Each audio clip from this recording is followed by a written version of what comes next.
விஜயுடன் கூட்டணி செல்வதற்கு வாய்ப்பு இருக்கக்கூடிய மூன்றாவது கட்சி என்றால் தேமுதிக. விஜயை திரைப்படத்தில் அறிமுகப்படுத்தியதே விஜயகாந்த் தான் என்பது நமக்கு தெரியும். அப்படி விஜயகாந்த் விஜய் இருவரும் ஒரு அண்ணன் தம்பி போல திரையுலகிலே வாழ்ந்து வந்தார்கள். இந்த நிலையில தான் தமிழக வெற்றி கழகத்துடன் தேமுதிக கூட்டணி அமைப்பதற்கான வாய்ப்பு என்பது இருக்கிறது. ஏனென்றால் அவர்கள் தொடர்ந்து ஆளுங்கட்சியான திமுகவை கடுமையாக விமர்சனம் செய்து வருகிறார்கள். அதிமுகவுடன் சற்று இணக்கமான போக்கு இருந்தாலும் கூட சமீபத்தில் ஒரு கணக்கு ஒன்று வெளிவந்திருந்தது. தேமுதிகவிற்கு 6 இடங்கள் ஒதுக்கப்படும் என்று அதிமுக கூட்டணியிலே. அவ்வாறு வந்தபோது கடுமையாக ஒரு சாபம் விடுவது போல பிரேமலதா விஜயகாந்த் அவர்கள் கடுமையான வார்த்தைகளை பயன்படுத்தி இருந்தார். எங்களுக்கு 6 சீட்டு என்று ஏதாவது கட்சி சொன்னால் அந்த கட்சி அழிந்துவிடும் என்றெல்லாம் ஆக்ரோஷமாக அவர் பேசியிருந்தார். எனவே ஒருவேளை திமுக கூட்டணியும் இல்லை, அதிமுக கூட்டணியும் இல்லை என்றால் பிரேமலதா விஜயகாந்த் அவர்கள் விஜயுடன் கூட்டணி அமைப்பதற்கான வாய்ப்பு இருப்பதாக தெரிகிறது. காரணம், பல இடங்களில் அவர் சொல்லியிருக்கிறார் விஜய் எங்கள் வீட்டு பிள்ளை என்று பலவாறு விஜயை புகழ்ந்து பேசியிருக்கின்றார். விஜய்க்கும் கேப்டனுடைய கட்சி என்று சொன்னால் அதில் பெரிய சங்கடங்கள் இருப்பதற்கான வாய்ப்பு கிடையாது. பல இடங்களில் கேப்டன் விஜயகாந்தை புகழ்ந்து பேசியிருக்கின்றார். எனவே அந்த 2 கட்சிகளும் ஒன்றிணைந்தாலும் கூட்டணி வைத்தாலும் அதற்கான பெரிய ஆச்சரியப்படுவதற்கான வாய்ப்புகள் எதுவும் கிடையாது.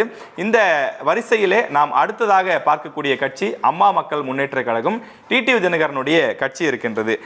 டிடிவி தினகரனை பொறுத்தவரையிலே அவருக்கு தமிழ்நாட்டு அரசியலில் ஒரே இலக்கு தான். தமிழ்நாட்டில் இருக்கக்கூடிய பல கட்சிகள் தான் வெற்றி பெற்று சிஎம் ஆக வேண்டும் அல்லது தன் பின்னால் இருக்கக்கூடியவர்கள் எப்படியாவது எம்எல்ஏ ஆக்கிவிட வேண்டும் என்பது நோக்கமாக இருக்கும். ஆனால் அதாவது அம்மா மக்கள் முன்னேற்ற கழகத்தை பொறுத்தவரையிலே டிடிவி தினகரனை பொறுத்தவரையிலே எடப்பாடி பழனிசாமி அவர்களை ஒழிக்க வேண்டும், அவர் துரோகத்தினுடைய அடையாளம் என்றெல்லாம் பலவாறு அவர் கடுமையாக பேசிக் கொண்டிருக்கிறார். எனவே டிடிவி தினகரனை பொறுத்தவரையிலே அவர் தீவிரமான ஜெயலலிதாவினுடைய தீவிர விசுவாசியாக தன்னை காண்பித்துக் கொள்கிறார்.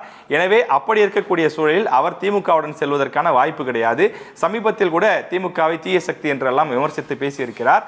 எனவே திமுகவுக்கு டிடிவி தினகரன் செல்ல முடியாது என்று சொன்னால் அவர் அதிமுகவிற்கும் தற்போது செல்வதற்கான வாய்ப்பு இல்லை என்று அவரே பல முறை பேட்டி கொடுத்துக் கொண்டிருக்கிறார். அது மட்டும் இல்லாமல் சமீபத்தில் கடந்த ஒரு 2 மாதங்களாக நீங்கள் எந்த பேட்டியை எடுத்து பார்த்தாலும் விஜயை வானளவு புகழ்ந்து பேசக்கூடியவராக டிடிவி தினகரன் இருக்கிறார். 2006 சட்டமன்ற தேர்தலில் தமிழ்நாட்டில் விஜயகாந்த் எப்படி ஒரு பெரும் தாக்கத்தை ஏற்படுத்தினாரோ அதுபோல விஜயும் 2026 சட்டமன்ற தேர்தலில் பெரும் தாக்கத்தை ஏற்படுத்துவார், பல தொகுதிகளில் கணிசமான வாக்குகளை பெறுவார் என்று தொடர்ந்து புகழ்ந்து பேசிக் கொண்டிருக்கிறார். எனவே டிடிவி தினகரன் தமிழக வெற்றி கழகத்துடன் கூட்டணி செல்வதற்கான வாய்ப்பும் பிரகாசமாக இருக்கிறது. டிடிவி தினகரனே இது பற்றி சில கருத்துக்களை தெரிவித்திருக்கிறார். அந்த வீடியோவை நாம் பார்ப்போம். கூட்டணிக்கு தலைமை தாங்குகின்ற கட்சிகளும் கூட்டணிக்கு உருவாக்க விரும்புகின்ற கட்சிகளும் அம்மா மக்கள் முன்னேற்ற கழகத்தை அணுகி நாங்கள் அவர்கள் கூட்டணிக்கு வர வேண்டும் என்பதை இப்பொழுது நேற்றல்ல 5-6 மாதங்களாக நான் என்டிஏ கூட்டணியில் இருந்த காலத்திலேயே சில கட்சிகளும் என்டிஏ விட்டு வெளியேறிய பிறகு கூட்டணிக்கு தலைமை தாங்குகின்ற கட்சிகள் என்னை அணுகி எங்கள் கட்சி அவர்கள் கூட்டணிக்கு வர வேண்டும் என்று எங்களோடு பேசுவது உண்மை. ஆனால் நாங்கள் எந்த முடிவும் எடுக்கல. இத்தனை சீட்டு கொடுத்தா அந்த கூட்டணிக்கு அப்படிங்கிற மாதிரி முடிவும் நாங்கள் எடுக்கல. இன்னும் டைம் இருக்கு, என்ன நாட்டு நடப்பெல்லாம் பார்ப்போம்.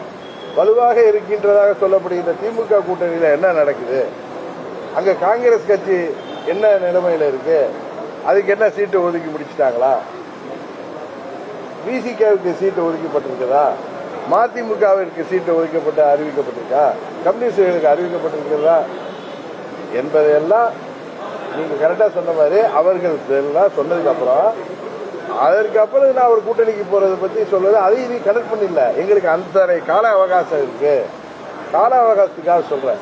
அதனால நீங்க எங்களை அர்ஜ் பண்றதுனாலயோ அவசரப்படுத்துறதுனாலயோ நான் எதுவும் சொல்ல முடியாது. ஏன்னா நான் இன்னும் முடிவு எடுக்கவில்லை. எங்க நிர்வாகிகளோட நான் இன்னும் பேச்சுவார்த்தை நடத்த வேண்டிய கட்டங்கள்லாம் இன்னும் உண்மைதான் வரும்.